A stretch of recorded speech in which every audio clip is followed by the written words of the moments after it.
Hey healthy growers, this is Kelly with Let's Grow Healthy, a program under the Marilyn Magrum Center at CSUN. Today I wanted to show you how to harvest your own seeds from store-bought produce. If you have been at your local home and gardening store or you have browsed online, you will notice that seeds are hard to come by right now. They're very expensive or out of stock.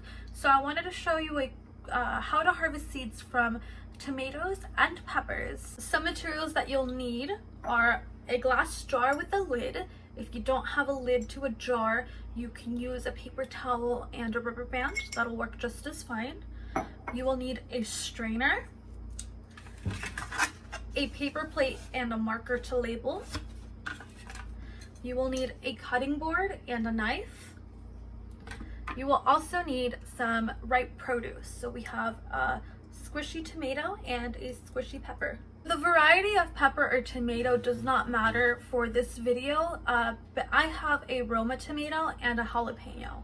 When choosing tomatoes and peppers to harvest seeds from, it is preferable that they come from a local garden or from a farmer's market. If these are currently not accessible to you, that is completely okay. You can use tomatoes and peppers that come from your local grocery store.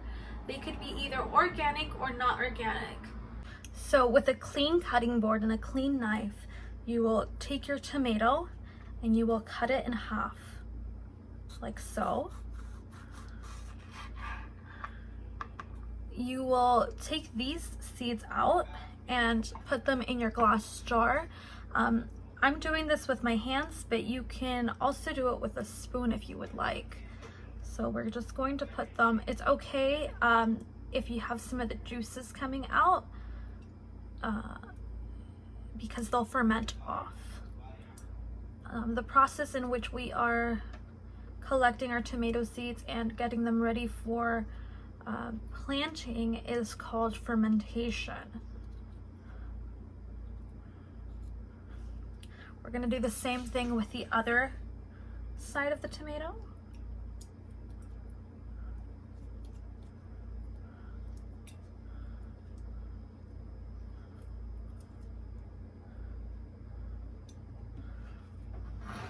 And we'll do the same with the second tomato. You're going to cut it in half. And you're just going to scoop the seeds inside the jar.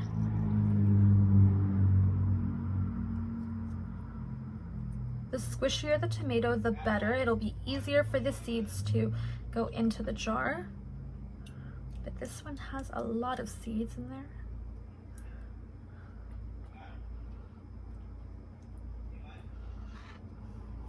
And then the next half.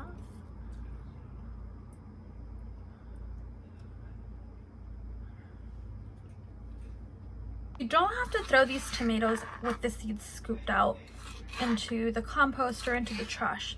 You can simply slice them up and have them as a snack. Did you know that the meaty stuff on the tomato seed is actually a sprout inhibitor? This is why it's very important for us to be able to remove all of it from the seed, and the best method of doing this is by fermenting it. Now that we have our seeds in our jar, we're going to fill up our jar about halfway with water. About that much is good, and we're going to cover it. So you could either cover it with the lid, or you can cover it with a paper towel and a rubber band, which is what I will be doing. So now that we've covered up our jar, we're just going to let it sit for 5 to 10 days. Once our tomato seeds have rested for 5 to 10 days, we can go ahead and skim the top off and drain it in a strainer.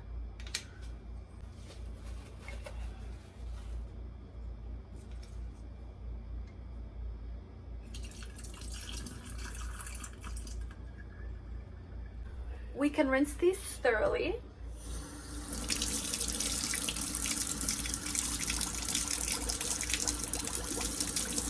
You can go ahead and put your finger in there and kind of help any of the meat go through.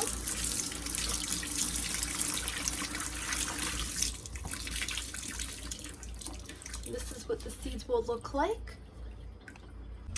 So after we have strained our seeds, we can go ahead and grab our paper plate and put the seeds on there. We want to spread them apart as much as we can. And then we'll leave them to dry for a couple of days. Paper towels are not as recommended to use for this because they might leave lint, and these plates will, these paper plates will just help with helping the drying process.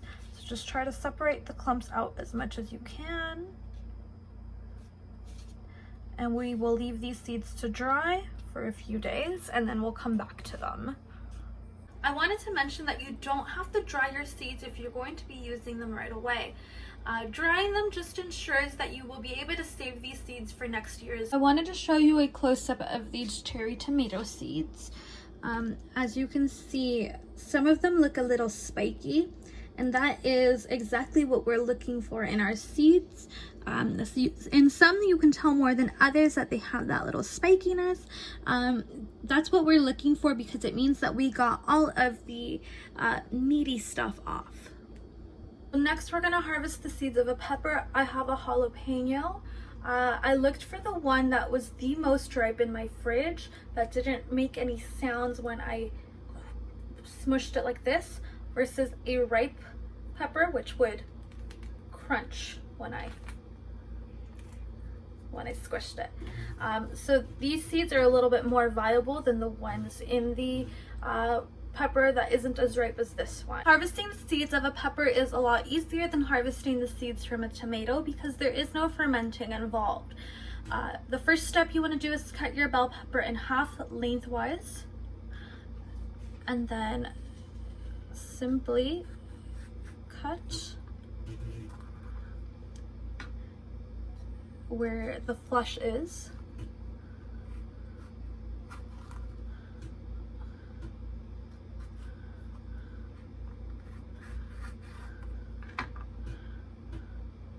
To reveal the seeds of the jalapeno.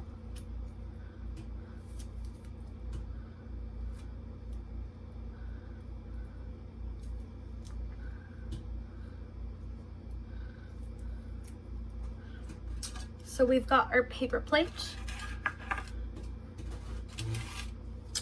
and we can put those seeds on there, simply rub them off.